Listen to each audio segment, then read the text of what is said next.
All right. Discipline beats talent when talent isn't disciplined. That is what we're talking about today. My name is Ryan Sanders.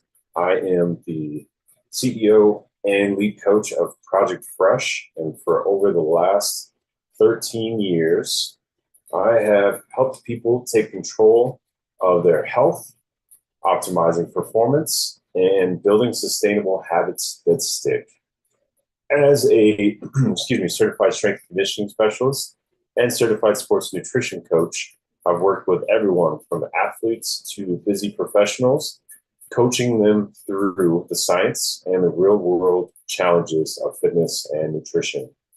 Here, I share the stories, lessons, and strategies that make long-term wellness possible.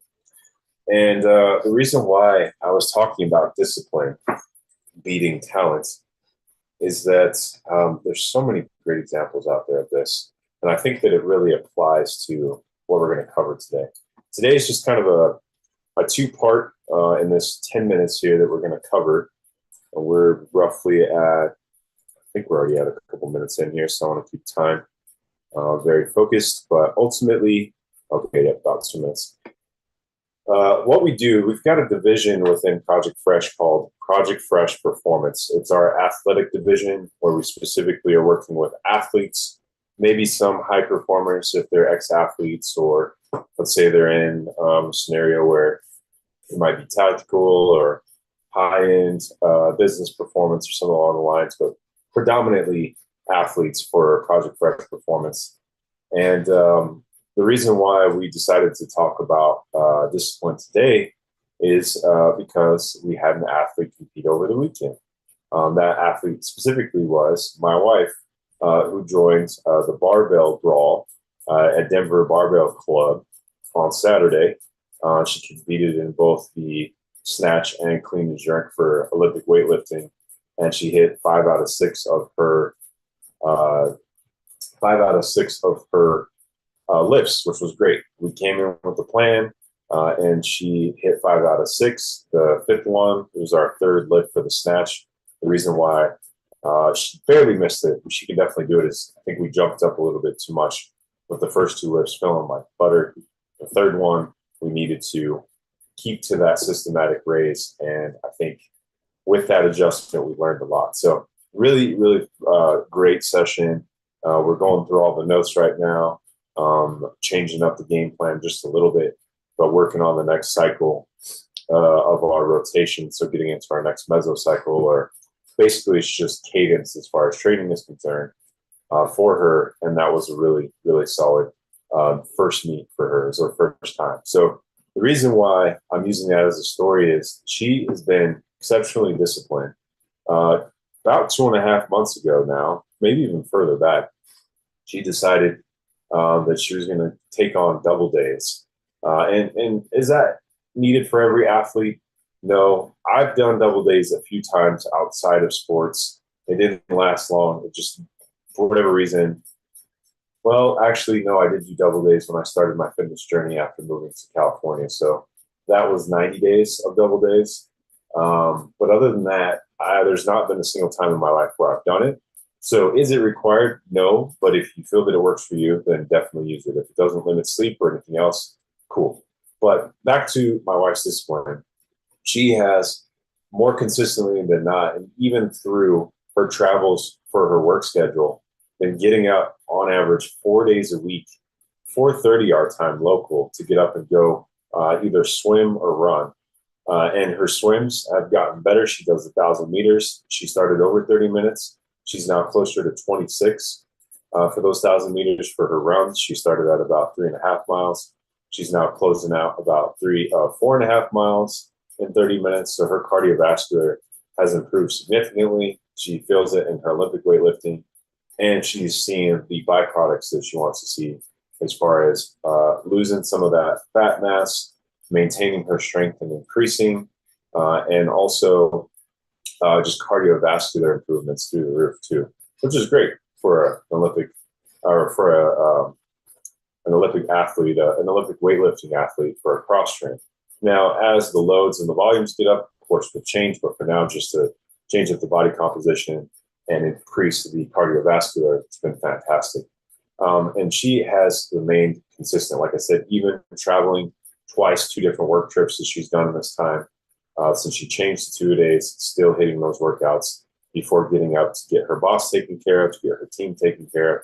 She has stayed with it all the way through. And I think this is a good segue too, for our general demographic, that one thing that you need to realize and that we want to make sure you understand is you don't have to choose between your career and your health. She's very busy. She's in the second half of her year right now, where it is a lot of travel. They're hitting all their flagship events. Her first one was like 22,000 people that her boss was responsible for being the lead for their events in their company. Can you imagine taking on the responsibility of 22,000 people within an event over 4 days?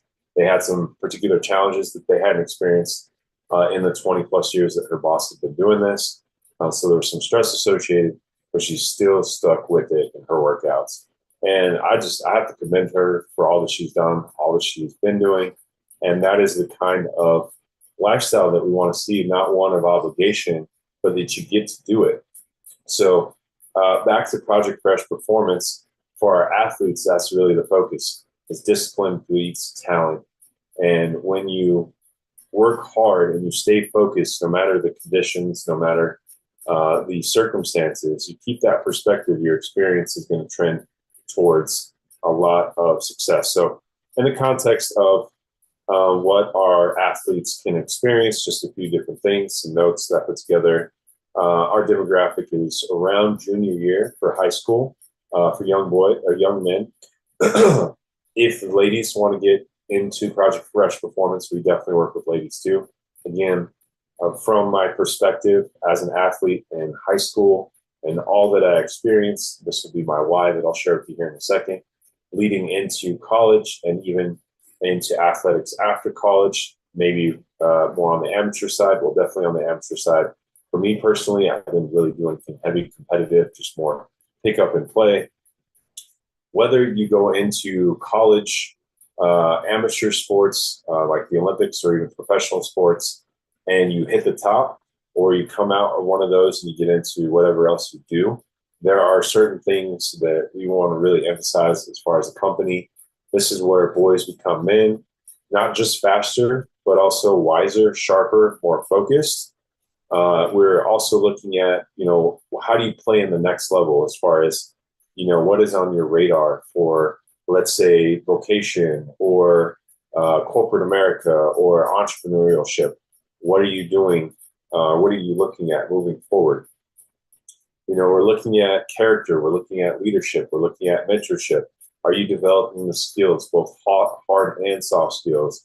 Are you developing the network, connecting with those who you can lift up and they can lift you up? Are you getting those ideal mentors in place? Are you getting those counterparts, those who are right alongside with you that you can walk through and work with together? Are you maybe even creating a scenario where you can look back and offer a hand to mentorship up those who are coming up after you?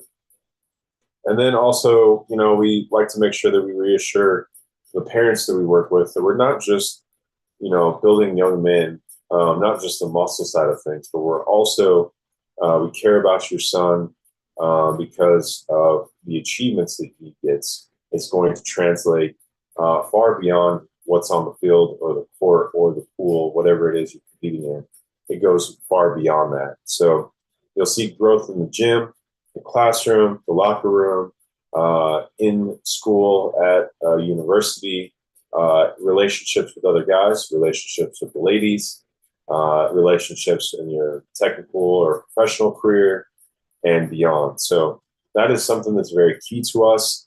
And I wanted to divert to my why to finish this up. One of the reasons why I do what I do, I've talked about what I've seen with my parents growing up. I've talked about my own health in the past. But another reason why I do what I do is that in high school, I was an athlete. I played basketball, football, ran track and field. My senior year, I got cut from basketball. I did everything that I felt I needed to do. Politics, a little bit of religious stuff in there too, I think is the reason why I got cut from the team. Doesn't matter to me at this point. It is what it is. I shifted and I snowboarded all winter long.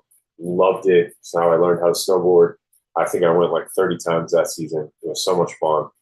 And with that being said, uh, through my high school athletics, we were successful in football. We got state in the 4A division in Idaho my junior year. We were knocking on the door with quarterfinals. A bad call put us out, but all good still. We had the best offensive line both years in the state. That's what I played was tackle. Basketball played junior year. Was playing sophomore year. We had a good run. In summer camp, we did a tournament down, I think, in Ogden and won every game. But the last one, for whatever reason, we just gassed out. So, we had some good success along the way in athletics, but I just wasn't interested because it was an obligation for me. I was trying to please my dad. But one thing that I think was really difficult for me being an adult now is looking back and seeing that I didn't actually have anybody in my corner who wanted to give me that guidance that I needed to slow down and understand where I was as a young man and to build me up in that way, seeing me for who I was versus just seeing me as a project or, just somebody who could potentially do something, if you will. And one story that I share a lot with my clients was my sophomore year, I was learning and getting more involved in weightlifting. I had never weightlifted before. I had just started the year before as a freshman, was absolutely terrified being around all those seniors who were lifting hundreds of pounds, and I could barely even lift 25 pounds on each side. I think I tried like 95 pounds on the bench and almost got stuck. And me being so anxious and so afraid of being caught, not knowing what I was doing, I managed to get the bar back up and rack it, but I didn't do bench again for quite some time. And then I found out that through my dad, he's like, oh, my chest wasn't very strong. So I was like, okay, well, that means I need to do a lot of work. So I ended up getting up to like 225 my sophomore year. And legs was always something that I was good at. So squats and deadlifts and things like that, because we rode our bikes everywhere. And my dad taught us that if you want to be strong in the legs and have great cardio, you're going to play sports like basketball, football, track and field, use your bike. So already came into the gym with strong legs my sophomore year. I tried to see how high I could get on the box squat.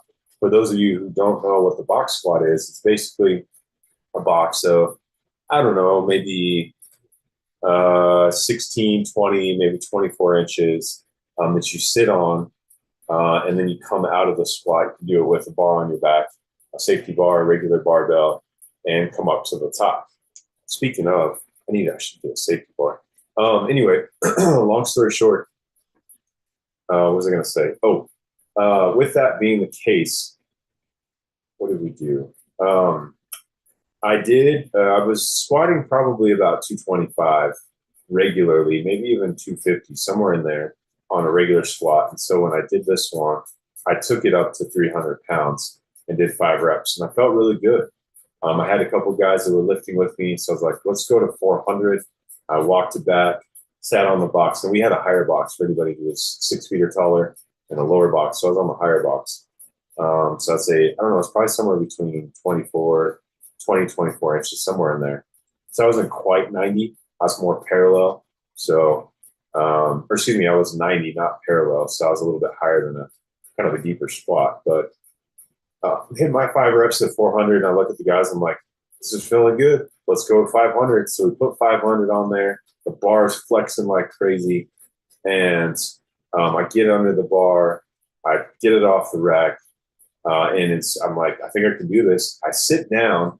And as I come up, I feel my legs starting to come up, but my lower back goes from strong to like it just like curved on me. And it was like one of those moments like, oh crap, what do I do? And I just reacted, sat my chest forward and threw the bar over my head onto the rack. And this was 500 pounds.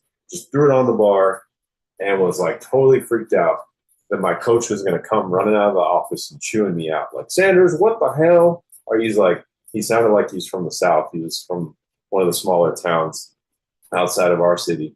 I was afraid he was going to come out and just chew me out. He didn't even pay attention. And I think looking back now as an adult, I actually wanted somebody to come chew me out because that would have been any attention to, I see what you're doing and be careful. Probably been freaking out and scared that one of his athletes almost killed himself or tried to kill himself.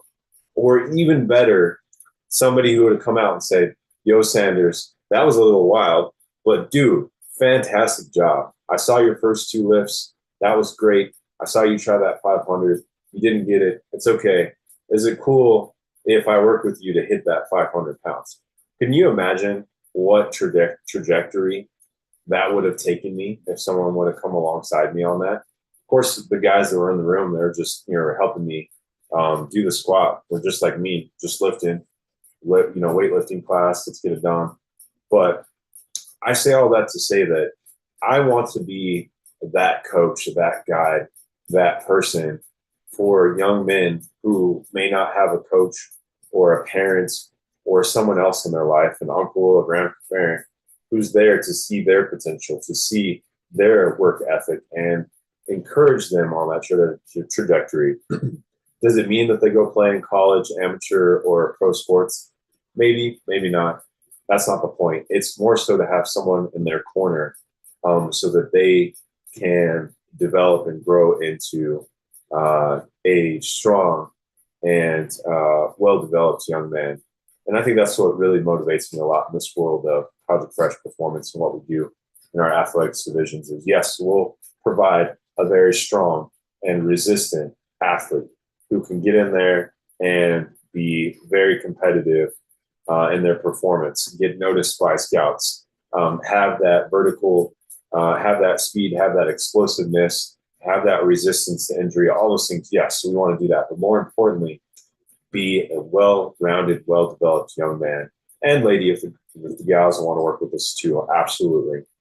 But specifically for the men, all the things that come our way through those formative years, be there as a guide, to ask those questions, not, tell them what to do, but walk with them in the process. And that's what I would have loved in my high school years. I'm convinced I would have played at least collegiate football had I had some more coaching, not a problem. But ultimately, I know there are other guys out there that have that experience like me, and that's exactly what I want to do for young men today, these days, bring them through and give them that support. So all that being said, it's a little bit longer than usual. We're about 15, 20 minutes in at this point and done with today's Monday Lunch Live. But yeah, just an example of just quick recap. We talked about one of our athletes this weekend, Oleana and my wife, doing great in the Olympic weightlifting competition, and then spoke about parallels to discipline, and finally a little bit about our Project Fresh Performance and how that is very much a part of what we do here at Project Fresh Performance. So really appreciate you guys who jump in, watch our lives. We're going to continue to do these every Monday at 12 p.m. Mountain Standard Time, 11 on the Pacific Coast, 2 on the East Coast. And every week we have a topic related to your health and wellness, specifically lifestyle, specifically men between the ages of 28 55 for high performers, either entrepreneurial or in their corporate career paths or anything where you're looking to improve your health, which does not have to compete with your career, so that you get the most out of each day in your faith walk, in your relationship with your spouse, your wife, with your kids, with those that are most important around you, and that you get the most out of your mind when it comes to your work as well, which is definitely a key factor in these days. So that being said, we'll see you guys next time. We really appreciate you